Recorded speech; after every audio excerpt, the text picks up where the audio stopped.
ಈ 4 ಗುಣಲಕ್ಷಣಗಳಿದ್ದರೆ ನೀವೇ ಬುದ್ಧಿವಂತರು ಎಂದಿದ್ದಾರೆ ಗೌತಮ ಬುದ್ಧ. ಗೌತಮ ಬುದ್ಧರು ಮಹಾನ್ ಜ್ಞಾನಿಗಳಾಗಿದ್ದರು. ಅವರಿಗೆ ಭವಿಷ್ಯವನ್ನು ಹೇಳುವ ಸಾಮರ್ಥ್ಯವಿತ್ತು. ಗೌತಮ ಬುದ್ಧರು ಬುದ್ಧಿವಂತರ ಗುಣಲಕ್ಷಣಗಳ ಕುರಿತು ಹೇಳಿದ್ದಾರೆ. ಗೌತಮ ಬುದ್ಧರ ಪ್ರಕಾರ ಬುದ್ಧಿವಂತರು ಯಾವೆಲ್ಲ ಗುಣಲಕ್ಷಣಗಳನ್ನು ಹೊಂದಿರುತ್ತಾರೆ ಗೊತ್ತೇ? ನಿಮ್ಮಲ್ಲಿಯೂ ಈ ಗುಣಲಕ್ಷಣಗಳಿವೆಯೇ?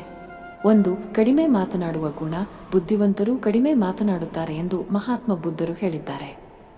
ಅವರು ತಮ್ಮ ಕುಟುಂಬದ ಸದಸ್ಯರೊಂದಿಗೆ ಕಡಿಮೆ ಮಾತನಾಡುತ್ತಾರೆ, ಏಕೆಂದರೆ ಅವರ ಮನಸ್ಸು ಯಾವಾಗಲೂ ಯಾವುದೋ ಆಲೋಚನೆಗಳಲ್ಲಿ ಅಥವಾ ಇನ್ನೊಂದರಲ್ಲಿ ನಿರತವಾಗಿರುತ್ತದೆ. ಇದರಿಂದಾಗಿ ಅವರು ಅಗತ್ಯವಿದ್ದಾಗ ಮಾತ್ರ ಮಾತನಾಡುತ್ತಾರೆ. 2. ಯೋಚಿಸಿ ನಿರ್ಧಾರ ತೆಗೆದುಕೊಳ್ಳುವ ಗುಣ. ಬುದ್ಧಿವಂತರು ಹೊಸ ಸ್ನೇಹಿತರನ್ನು ಮಾಡಿಕೊಳ್ಳುತ್ತಾರೆ ಅಥವಾ ಯಾವುದೇ ಕೆಲಸವನ್ನು ಚಿಂತನಶೀಲವಾಗಿ ಮಾಡುತ್ತಾರೆ. ಆದರೆ ಅವರು ಇತರ ಮಾತುಗಳನ್ನು ಕೇಳಿಕೊಂಡು ಅಥವಾ ಅವರ ಸಲಹೆಯನ್ನು ತೆಗೆದುಕೊಂಡು ಇನ್ನೊಬ್ಬರ ಪ್ರಕಾರ ಯಾವುದೇ ಕೆಲಸಗಳನ್ನು ಮಾಡುವುದಿಲ್ಲ. ಅದನ್ನು ಚೆನ್ನಾಗಿ ಅರ್ಥ ಮಾಡಿಕೊಂಡ ನಂತರವೇ ಅವರು ಕೆಲಸವನ್ನು ಪ್ರಾರಂಭಿಸುತ್ತಾರೆ. 3. ಕರುಣೆಯ ಗುಣ. ಗೌತಮ ಬುದ್ಧನ ಪ್ರಕಾರ ಬುದ್ಧಿವಂತರು ಏಕಾಂಗಿಯಾಗಿ ಬದುಕಲು ಬಯಸುತ್ತಾರೆ. ಅವರು ಅನಗತ್ಯವಾಗಿ ಇತರರೊಂದಿಗೆ ಇರಲು ಇಷ್ಟಪಡುವುದಿಲ್ಲ ಮತ್ತು ಅವರು ಬೆರಳೆಣಿಕೆಯಷ್ಟು ಸ್ನೇಹಿತರನ್ನು ಮಾತ್ರ ಹೊಂದಿರುತ್ತಾರೆ. ಆದರೆ ಅವನ ನಿಜವಾದ ಸ್ನೇಹಿತರಾದವರು ಅವನನ್ನು ಜೀವನದುದ್ದಕ್ಕೂ ಬೆಂಬಲಿಸುತ್ತಾರೆ.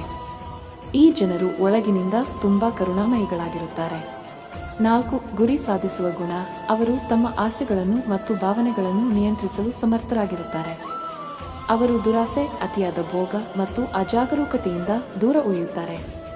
ಕಷ್ಟದ ಸಂದರ್ಭಗಳಲ್ಲಿ ಸಹ ತಾಳ್ಮೆಯನ್ನು ಕಾಪಾಡಿಕೊಳ್ಳಿ. ಅವರು ಬಿಟ್ಟುಕೊಡುವುದಿಲ್ಲ ಮತ್ತು ತಮ್ಮ ಗುರಿಗಳನ್ನು ಸಾಧಿಸಲು ನಿರಂತರವಾಗಿ ಶ್ರಮಿಸುತ್ತಾರೆ. ದಯವಿಟ್ಟು ವಿಡಿಯೋವನ್ನು ಲೈಕ್ ಮಾಡಿ, ಏಕೆಂದರೆ ಮುಂದಿನ ವಿಡಿಯೋವನ್ನು ಮಾಡಲು ನಮಗೆ ತುಂಬಾ ಅನುಕೂಲಕರವಾಗಿರುತ್ತದೆ. ನನ್ನ ಚಾನೆಲ್ ಚಂದಾದಾರರಾಗಿ ನಾವು ನಿಮಗಾಗಿ ಹೊಸ ಸಲಹೆಗಳನ್ನು ತರುತ್ತೇವೆ.